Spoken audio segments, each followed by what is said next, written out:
हर हर महादेव। तमिलनाडु के कोयम्बटूर शहर में बनी आदि योगी की शिव प्रतिमा इस शहर में बनी सबसे खूबसूरत खजानों में से एक है। आदि योगी की इस विशालकाय प्रतिमा के नीचे ही ये खूबसूरत शिवलिंग बना हुआ है, जहां पर भक्तगण आसानी से आकर जल चढ़ा सकते हैं। आइए आज आपको बताती हूँ आदि योगी प्रतिमा की खासियत। आदि योगी का Guinness book of world records में नाम दर्ज है। आदि योगी प्रतिमा की ऊंचाई 112 फीट है। योगी की यह प्रतिष्ठित छवि 150 फीट लंबी, 25 फीट चौड़ी है, जिसका वजन लगभग 500 टन है।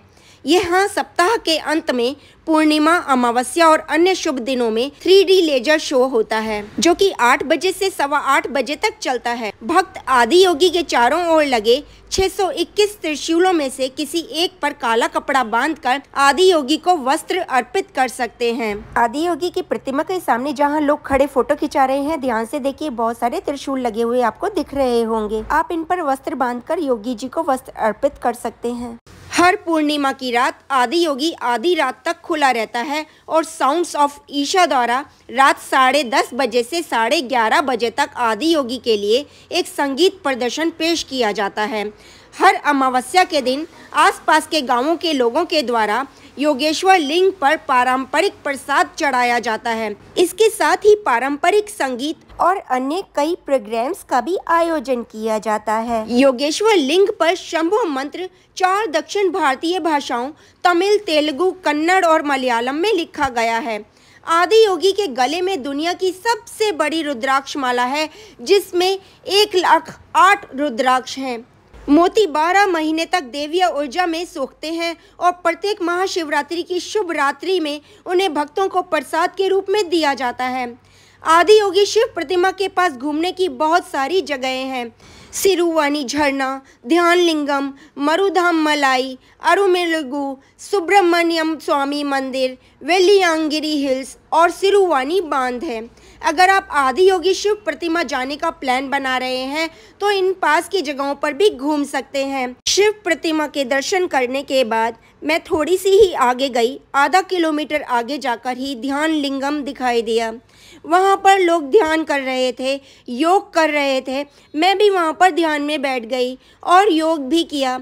उसके बाद प्रसाद में हमें नीम के पेड़ की पत्ती दी गई। ये कुछ अलग और अनोखा था, जैसे कि हमें डिटॉक्सिफाई करना चाह रहे थे। पर्यटकों की सुविधा के लिए यहाँ पर जगह जगह गाइड हैं, जो कि आपको निःशुल्क गाइडेंस देते हैं कि प्रतिमा का दर्शन करने के बाद आपको कहाँ जाना चाहिए, ध्यान लिंगम या जिनलिंगम में कहाँ जाना चाहिए, आपको पानी में डूबे हुए शिवलिंग के दर्शन कहाँ पर करने को मिल सकते हैं।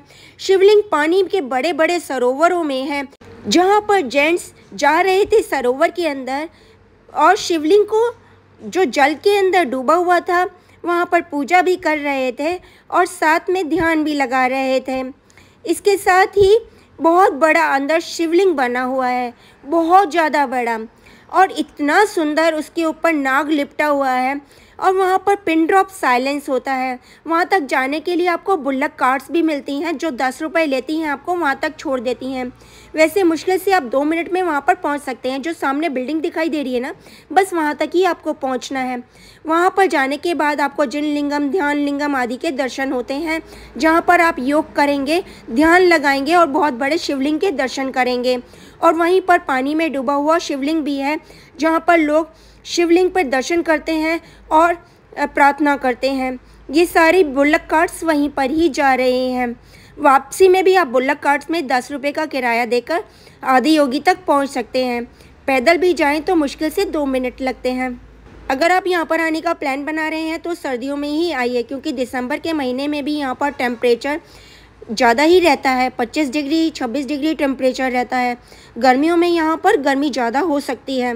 कोयम्बटूर से आप नारियल तेल और नारियल से बने हुए उत्पाद खरीद सकते हैं, क्योंकि ये जगह नारियल उगाने के लिए बहुत ज़्यादा फेमस है। 12 ज्योतिर्लिंगों की यात्रा पर निकली हूँ। रास्ते में आदि योगी के दर्शन करने यहाँ आई थी। मेरा चैनल सब्सक्राइब नहीं किया हो तो फ़ौरन सब्सक्राइब कीजिए।